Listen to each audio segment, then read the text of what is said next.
हुजूर किबला सैयद अहमद हुसैन शाह साहिब, मुर्शिद करीम हुजूर किबला सैयद मोहम्मद सिबगतुल्लाह हैदर बुखारी रहमत रहमान, आपको उनसे पाक है मोहब्बत करने वाले लोग तशरीफ फरमा है, जिन्होंने एहतमाम किया अल्लाह उनको भी खैर बरकत से माला माल करे, और जो तशरीफ लेके आए अल्लाह आपकी भी तमाम हाजात पूरी फरमाए, आमीन या रब्बुल आलमीन। अहबाब दी वक़्त के दामन में इतनी वुसअत नहीं कि बहुत लंबी चौड़ी गुफ्तगू हो सके, वैसे भी उससे पाक में हाजिर हो जाना ही इंसान के लिए बायस इज्जत होता है। मैं चंद बातें आप तक पहुँचा के अपने उस्ताद किबला मुफ्ती अख्तर हुसैन नबी साहिब को दावत दूंगा, आप तशरीफ लेके आएंगे। अल्लाह रब्बुल इज्जत की जात ने जहाँ पे औलिया का बड़ा बड़ा मनसब मकाम व मर्तबा बयान किया, वहाँ पे रब की जात ने मुखातब करके अपने महबूब को और महबूब के उम्मतियों को ये हुक्म दिया कि उनकी जानों से अपनी जानें मनसूब कर लो, उनसे अपनी जानें मनसूब कर लो। अल्लाह का कुरान ये फरमा रहा है, उनसे अपनी जानें मनसूब कर लो जो शब रोज अल्लाह का जिक्र करते हैं, उनसे अपनी जानें मनसूब करो जो दिन रात रब का जिक्र करते हैं और अल्लाह की रजा चाहते हैं। और आयत मुबारका में रब की जात फरमाते हैं और तुम्हारी नजर उन्हीं के चेहरे पे रहे, किसी और की तरफ ना जाए, दुनिया के रंगों बू की तरफ ना जाए, उन्हीं के चेहरे पे रहे। किनके चेहरे पे? बारी ताला जो शब रोज अल्लाह अल्लाह करते हैं। अल्लाह अकबर कबीरा। अहबाब दी वकार, इससे मुराद क्या है? आइए गौर करते हैं। अल्लाह के नेक बंदों की मजलिस में बैठने से क्या मिलता है? हदीस पाक है, तेरा मेरे मुस्तफा करीम अलैहिस्सलाम की जात मुबारक ने फरमाया, सालिहीन का चेहरा देखो, औलिया का चेहरा देखो, नेकों का चेहरा देखो, अल्लाह के बंदों का चेहरा देखो। आपने फरमाया मजलिस में बैठो, सरकार ने फरमाया उनका चेहरा देखो, उनका चेहरा देखने से खुदा याद आ जाता है, उनका चेहरा देखने से खुदा याद आ जाता है। लोगों जिनका चेहरा देखने से खुदा याद आ जाता है, तो सोचो जब बोलते होंगे तो फिर मुस्तफा याद आते होंगे, सब कोई अमल करते होंगे मुस्तफा याद आते होंगे, कुरान पढ़ते होंगे मुस्तफा याद आते होंगे, कुछ अदा करते होंगे मुस्तफा याद आते होंगे। मेरे मुर्शिद दीन दुरुस्त में आने वालों, मैं जुमला आसान करना चाहता हूँ। आका की साथ ने फरमाया, अरे जब किसी अल्लाह के बंदे का चेहरा को खुदा याद आता है, मेरे मुर्शिद कहा करते थे, अरे जब वो बोलता है तो मुस्तफा याद आ जाता है।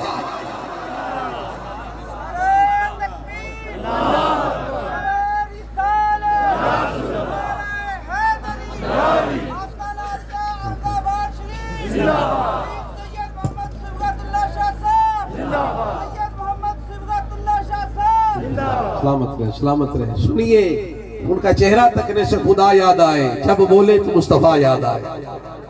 अल्लाह अकबर कबीरा। ऐसी हस्तियां, इनकी बारगाह में बैठ के मिलता क्या है? इनकी पाक बारगाह में बैठ के इंसान को शऊर की तहारत मिलती है, वो फिक्र मुयस्सर आती है जो इंसान को कायनात में चलते फिरते नहीं मुयस्सर आ सकती। इंसान को निगाह की पाकीज़गी मुयस्सर आती है, इंसान को समातों की पाकीज़गी मिल जाती है, इंसान को पाक बोलने वाली जुबान मिल जाती है, इंसान को पूरा तोलने वाला हाथ मिल जाता है, इंसान को नेकी की तरफ चलने वाला कदम मुयस्सर आ जाता है। ये कहां से आता है? मदारस से, कॉलेज से, यूनिवर्सिटी से मुमकिन है तालीम मिल जाए, लेकिन इंसान कामिल तब बनता है जब किसी मर्दे कलंदर के हाथ में हाथ दे देता है। इमाम अहमद बिन हंबल तशरीफ फरमा थे, आपकी तबीयत नासाज थी, आप ना टेक लगा के बैठे थे। मैं ये बात सुना के आपको सलाम करके अपने मुर्शिद की बारगाह में आपको लाना चाहता हूँ। टेक लगा के बैठे थे, बातें हो रही थी, शगिर्द भी तशरीफ फरमा थे, मोहब्बत करने वाले भी तशरीफ फरमा थे। अचानक एक तालिब इल्म ने किसी अल्लाह वाले का जिक्र छेड़ा। वापस से बोलिए सुभान अल्लाह। किसी तालिब इल्म ने अल्लाह वाले का जिक्र छेड़ा, टेक लगा के बैठे थे, परेशान थे अपनी तबीयत से, हालत नासाज थी। जैसे ही जिक्र छिड़ा, आप अदब व एहतराम से सीधे होके बैठ गए। बैठने पे शगिर्द कहने लगा, हुजूरे वाला आप लेटे रहते, टेक लगाए रखते तो क्या था, हम तो बात ही सुना रहे थे। इस बात पे गौर कीजिएगा, आपकी तबीयत इतनी नसाज है, बैठा नहीं जाता, लेटे हुए थे, नींद दराज थे, लेकिन अल्लाह वाले का जिक्र शुरू होते हुए ही आप सीधे उठ के बैठ गए। शागिर्द कहता हुजूर आप तशरीफ रखते, आप क्यों उठे? अल्लाह अकबर कबीरा। सुनिए उनका अकीदा क्या था। वो कहने लगे जब किसी अल्लाह वाले का जिक्र किया जाता है ना, तो फिर जो अदब व एहतराम करता है अल्लाह उससे भी अपना कुर्ब नसीब फरमा देता है। मैं जो बात सुनाना चाहता हूँ अपने मुर्शिद करीम की, क्योंकि जिसका उर्स है जिस हस्ती का, उसको सलाम करना मकसूद है। मैं यूनिवर्सिटी में पढ़ता था तो मैं वहां से वापस घर आया, ये ऐसा ही मौसम था जैसा भी चल रहा है। किबला मुर्शिद करीम हुजूर किबला सैयद मोहम्मद सिबगतुल्लाह हैदर बुखारी तशरीफ फरमा थे। हो सकता है आप में से भी कुछ लोग वहां तशरीफ फरमा हो उस वक्त। मैंने लैपटॉप पे ना एक साफी एक पर्सन, उसकी एक बात उसने मेरे आका अलैहिस्सलातु वस्सलाम के किसी सहाबी के हवाले से बड़ा प्यारा एक किस्सा सुना रहा था। मैंने वो चलाया, मैं ला के मुर्शिद करीम से इजाजत तलब की, हुजूर मैं ये दिखाना चाहता हूँ, इसका अंदाजा भैया कितना सोना है। मैं अपने मुर्शिद पाक के पास वो लैपटॉप उसी हालत में ले गया। उसमें वो जो साहिब थे वो मेरे मुस्तफा के किसी सहाबी पाक का जिक्र कर रहे थे। आप बैठने का अंदाज जिन्होंने देखा भैया वो तो समझते हैं, आप कभी हमारी तरह ना बैठे थे। पहली बात तो ये है। पक्की बात ये समझ लो जैसे पीर सिबगतुल्लाह उनका अमल बाकी कुरान पढ़ना पढ़ाना, हदीस पढ़ना पढ़ाना, इबादत करना अपनी जगह पे। मैं कहता हूँ कोई उन जैसा बैठ के तो दिखाए। आप यूं टेक लगा के तकिए के साथ वो जो सामने बैठे का जहाँ तशरीफ फरमा होते थे यूं बैठे थे, अल्लाह का जिक्र कर रहे थे। मैं गया, मैंने जाके कहा हुजूर मैं दिखाना चाहता हूँ, इजाजत है? यहाँ किबला सैयद मोहम्मद सैफुल्लाह आप तशरीफ फरमाते, इधर किबला मुर्शिद करीम तशरीफ फरमाते, मुझे हुक्म हुआ यहाँ बैठ जाओ। मैं वहां बैठ गया, मैंने लैपटॉप पे वो चला दिया। जैसे ही वो उसने अपनी गुफ्तगू शुरू की और मेरा आका अलैहिस्सलातु वस्सलाम के पाक सहाबी का जिक्र आया, आप अपनी वो वाली नशिस्त बर्खास्त करके अदब से बैठ गए। अपनी वो नशिस्त बर्खास्त करके अदब से बैठ गए। जैसे जैसे वो बात करे, वो मेरे जैसा निकम्मा होगा, उसको बात न करनी आती होगी, उसको वो जो अदब के तकाज़े है पूरे करने ना आते होंगे। जैसे जैसे बात करे मेरे मुर्शिद के तेवर बदले। मैंने कभी इतनी ऊंची आवाज उनकी न सुनी। जैसे जैसे वो बोलता जाए मुर्शिद करीम को सर्दी में पसीना आता जाए। आखिरकार फरमाने लगे वो इसे बंद करो, बंद करो। मैंने जल्दी से बंद किया, पूछा हुजूर हुआ क्या है?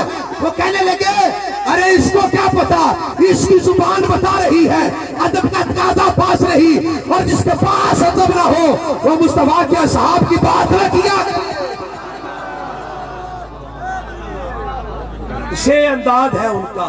आका के असहाब की यही तो एहतराम है। आल का एहतराम कितना करते होंगे, फिर मुस्तफा से कितना प्यार करते होंगे। अल्लाह अकबर कबीरा। आइए आखिरी बात करके मैं अपनी बात को खत्म करता हूँ। अल्लाह की जात फरमाती है इनके पास बैठो, अपनी जाने इनसे मानूस कर लो, मानूस कर लो, और फिर इनके चेहरों पे नजर रखो। अल्लाह अकबर। वो एक हदीस पाक है, उस्ताद जी किबला बड़ी मोहब्बत से इरशाद फरमाया करते हैं, बुखारी मुस्लिम की। एक बंदा ना निकला अपने घर से, उसे उस दिन शर्मिंदगी हुई। ये मंजर मैं पेश कर रहा हूँ, हदीस पाक का तर्जुमा नहीं कर रहा, इसलिए मोहब्बत से सवाल की।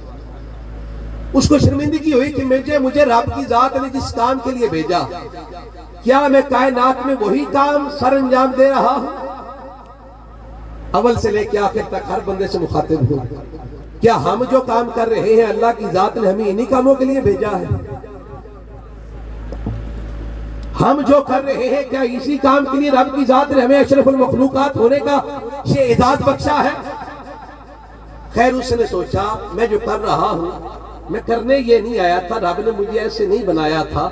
करता क्या था, उसने 99 कत्ल कर रखे थे। कितने? 99 कत्ल कर रखे थे। अल्लाह अकबर कबीरा। एक दिन दिल में ख्याल आया यार मुझे रब ने इस काम के लिए तो पैदा नहीं किया। वो उठा, उसने कहा कहां से पता चलेगा, जाहिर बात है मैं अल्लाह रब्बुल इज्जत की पाक बारगाह का मुजरिम हूं, तो फिर जो रब रब करता है उसी के पास जाना पड़ेगा। यार उसने ऐसा बंदा ढूंढा जो रब रब तो बड़ी करता था लेकिन रब की मानता कभी कभी था। उसके पास गया, जाके कहने लगा हुजूर वाला मैंने 99 कत्ल कर रखे हैं, क्या बख्शिश की कोई उम्मीद बाकी है मेरे लिए? क्या कोई रास्ता खुला है? ये सारे रास्ते बंद है। अल्लाह अकबर कबीरा। इल्म था लेकिन पता नहीं जहां से हासिल किया था वो जगह सेमज़दा थी। हाँ ये समझने वाली बात है भैया। हर कोई कुरान तो पढ़ा लेता है लेकिन मेरे मुर्शिद करीम सैयद सिबगतुल्लाह की तरह साहिब कुरान की मोहब्बत कोई कोई सिखा सकता है। नारे तकबीर, नारे रिसालत, नारे हैदरी। मुझे फरमाइएगा, जिससे पूछने क्या हो सकता है उसका इल्म ही सेम ज़दा था, या किसी ऐसे दुकान का खरीदार हुआ जहां पकवान बिके थे, उसे पूछा बताइए किबला 99 कत्ल कर चुका हूं, क्या उम्मीद बाकी है? क्या मुमकिन है कि अल्लाह की जात मुझे बख्शिश का परवाना दे दे? जिसका इल्म ही सेम ज़दा हो, उसने क्या जवाब देना? कहने लगा मुमकिन ही नहीं है। ये बात सुन के ना उसको बड़ा गुस्सा आया। उसने कहा अगर मुझे शर्म आ गई मौलवी, तुझे शर्म ना आई? और तू कहता है कि बख्शिश की कोई राह बाकी नहीं? अल्लाह अकबर कबीरा। उसने कहा जी कोई राह बाकी नहीं। उसने कहा 99 तो पहले क्यों ना 100 मुकम्मल ही करके चलता हूँ। चल मौलवी साहब तू भी चल। उसके बाद दुनिया वालों के पास गया, फिर पूछा बताइए कोई दीन का इल्म रखने वाला, मुझे बताओ कोई राह वैसा हो जो मुझे बताए, मुझे माफी की राह दिखला सके। उन्होंने कहा एक और बंदा वहां पे चला जा। अब जिधर उसके कदम गए, तवज्जो से सुनिएगा, वो ऐसा बंदा था जो सालिहीन की मजलिस में बैठा करता था, उनके चेहरे पे अपनी नजर जमाए रखा करता था। उनके पास गया, जाके कहने लगा 100 हो गया, पूरे 100, अब बताओ कि बख्शिश की राह बाकी है? उसने कहा अल्लाह के बंदे, तुझे सिर्फ वक्त 100 कत्ल ये फिरता है, तू क्या समझता है तेरे कत्ल अल्लाह की रहमत से ज्यादा हो चुके हैं? लेकिन रहमत लेने के लिए उनके पास जाना पड़ेगा जिनके ऊपर हर लम्हे अल्लाह की रहमत का नुज़ूल होता रहता। वो सामने चला जा, बस्ती है उधर, वहां चला जा, वहां सफर करके जा, अल्लाह के नेक बंदों के पास जा, वो तौबा का तरीका सिखाएंगे, तुझे रब से मिलाएंगे।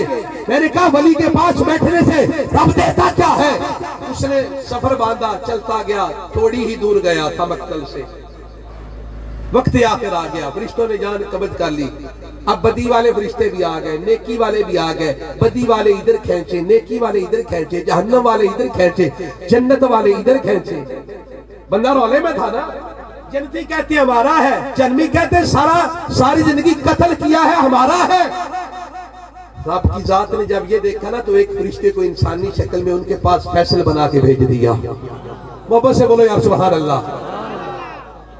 फैसल बना के भेजा, अरे तू जा इनका झगड़ा निपटा किया। वो आया, उसने कहा भाई हुआ क्या? उसने कहा जी सारी जिंदगी इसने कत्ल किए, हम कहते जहन्नम में चले, ये आए बैठे कहते जन्नत में चले। ये क्यों कहते? इस्तिग़फ़ार करने का सोच रखा है, तौबा करने की इरादे से जा रहा था, नेकों की बस्ती की तरफ जा रहा था। अल्लाह अकबर कबीरा, तो जो रखेगा। वो कहते कत्ल करता रहा, ये कहते नेकों की तरफ जा रहा था।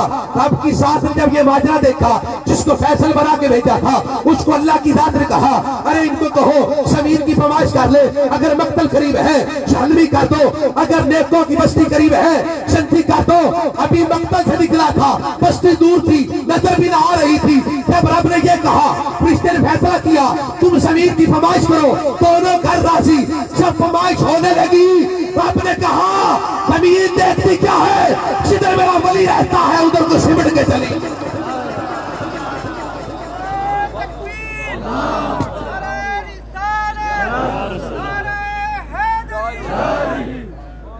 इधर नेकों की बस्ती है, उधर सिमट जा, इधर फासला बढ़ा दे। जब जमीन की फरमाइश की गई, अभी तो मक्तल से निकला था, वो बस्ती तो नजर भी नहीं आ रही थी। उसको कहा दूर हो जा, नेकों की बस्ती को कहा नजदीक हो जा। अल्लाह कहता है कि इन लोगों से अपनी जानों को मानूस करो। ये कौन लोग हैं? ये सालिहीन की जमात है। इनके पास बैठने से बंदे को रूह की तहारत नसीब होती है। अल्लाह अकबर। इनका किरदार देखने से, इनकी गुफ्तार देखने से, इनसे हम कलाम होने से, इनका अंदाज़े मोहब्बत देखने से इंसान की दुनिया बदल जाती है। इसलिए जिसको अल्लाह का वली कहा जाता है ना, वो इसलिए कहा जाता है ये मखलूक आती है, हाथ पकड़ के खालिक की बारगाह में पेश कर देता है। हाथ पकड़ के खालिक की बारगाह में, खालिक की बारगाह में पेश कर देता है। वो है मेरे मुर्शिद आला सैयद अहमद हुसैन और मुर्शिद करीम हुजूर किबला सैयद मोहम्मद सिबगतुल्लाह हैदर बुखारी रहमत रहमान। आपके फैजान का चश्मा इंशाअल्लाह ताला ता क़यामत जारी रहेगा और ये उशाक़ मुस्तफ़ा उससे अपनी प्यास बुझाते रहेंगे इंशाअल्लाह ताला। उससे पाक में जितने अहबाब तशरीफ लेके आए मैं फर्दन फर्दन फर्दन फर्दन छोटे से लेके बड़े तक तमाम का मशकूर हूँ। मैं अंजमन मेहरिया मीरिया डारावाला आपका मशकूर हूँ। इतनी खूबसूरत महफिल पाक का एहतमाम किया। अल्लाह करीम आपकी इज्जतों में बरकत अता फरमाए, इत्फाक में बरकत अता फरमाए। जितने भी अहबाब तशरीफ लेके गए, या अल्लाह जो बंदा जो हाजत लेके आया, उस मर्द कलंदर जिसका नाम सैयद अहमद हुसैन और सैयद सिबगतुल्लाह है, उसके सदके तमाम की हाजत पूरी फरमा। आमीन व आखिर दावा।